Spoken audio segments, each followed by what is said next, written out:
साल छोड़िए, 2 साल छोड़िए, 3 साल तक इस कार्यक्रम में नहीं आएंगे, लेकिन जब भी आएंगे बाहर डोर नंगाड़ों के साथ आईएएस और आरएस बनकर आएंगे, तब मुझे लगेगा आप सभी का आना, मेरी बात का आपके बीच में रखना दुनिया के सबसे ऐतिहासिक पलों में से है।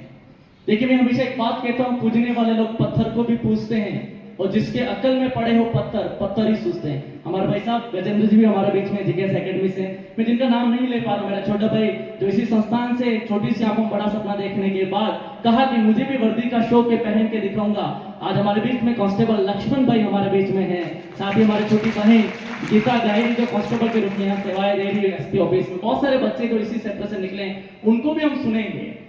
साथियों, 4 पंक्तियों से मेरी बात वापस शुरुआत करूंगा। फूलों की कहानी बाहरों ने लिखी, रातों की कहानी सितारों ने लिखी। अब नहीं है कोई किसी का गुलाम, क्योंकि हम सभी की भविष्य कहानी ज्ञान ज्योति संस्थान ने लिखी, ज्ञान ज्योति संस्थान ने लिखी।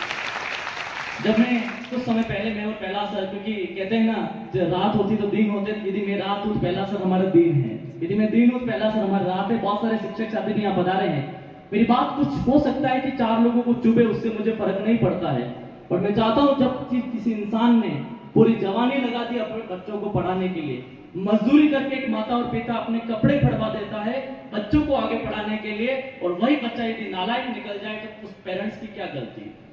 जब एक किसान छोटी सी आंखों में बड़ा सपना देखने के बाद घर से निकलता है, खेत पर जाता है,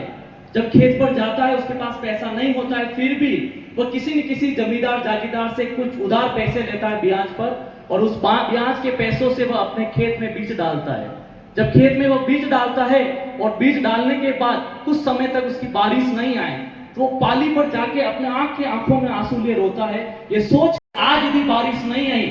और बारिश नहीं आने की वजह से ये मेरी फसल नष्ट हो गई, सोच के चलो जिस दिन उसकी बारिश नष्ट हो रही हो उस दिन रात भर बारिश आए तो उसके आंखों में आंसू फिर आएंगे, लेकिन खुशी के आंसू। That's called the motivation. एक अनपढ़ आदमी को पक पक कर जरूरत पड़ती है मोटिवेशन की। आप हम पढ़े लिखे लोग हैं, अविश्वास नहीं करेंगे, देवेश साहब यहाँ बैठे हैं, बहुत अच्छी यूनिवर्सिटी के वाइस चांसलर महोदय हैं, शिक्षाविद लोग हमारे बीच में बैठे हैं। हम घरों में बच्चों से मिलते हैं, अलग अलग सेमिनारों में बच्चों से मिलते हैं, और जब मिलने के बाद एक निकल कर आती है कि राहुल सर हम भी आगे बढ़ना चाहते हैं, हम भी समाज का नाम रोशन करना चाहते हैं, हम भी देश का नाम रोशन करना चाहते हैं, लेकिन हमारा बैकग्राउंड अच्छा नहीं है, हमारे पास पैसा नहीं है, हमारे पास गरीबी के बहुत सारे कारण हैं जिसकी वजह से आगे नहीं बढ़ सकते हैं। मैं इस सदन के माध्यम से हर एक युवा को इस बात की कसम दिलाना चाहता हूं कि मैं गरीब घर में जन्मा, ये मेरी गलती नहीं है, लेकिन मेरे माता पिता उसी गरीब घर में रह के मर जाए तो दुनिया की सबसे बड़ी गलती होगी। मैं चाहूंगा कम से कम कुछ करें या नहीं करें, इस कुर्सी से इस बात की कसम खा के जाएं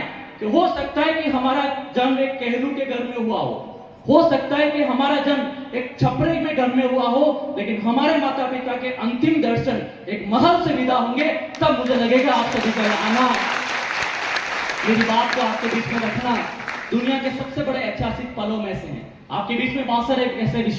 शिक्षाविद, मोटिवेटर, ऐसे अधिकारी बैठे हैं, बहुत सारे बच्चे यहाँ पर बैठे हैं, बहुत सारे पेरेंट्स यहाँ बैठे हैं। इस मोटिवेशन सेमिनार के पीछे कोई बड़ा कर्तव्य नहीं था, बस इस बात की भूमिका थी। मैं और पहला सर जब सोचा कि बच्चा अभी 12th पास करने के बाद शहर की तरफ तो आ रहा है, गांव छोड़कर, न जाने उसको शहर में रूम दिलाने के लिए माता पिता कितनी गांव में मजदूरी कर रहे हैं, कितना अकाल राहत का काम कर रहे हैं, लेकिन जैसे वो शहर में आता है, कॉलेजों में आता है, कॉलेज की हवा लगती है और माता पिता के सपने चकनाचूर कर देता है। तो सबसे पहले मोटिव था कि बच्चों को ऐसा गाइड करें, चाहे हो सकता है कि पाँव में जूते नहीं होंगे तो चलेगा,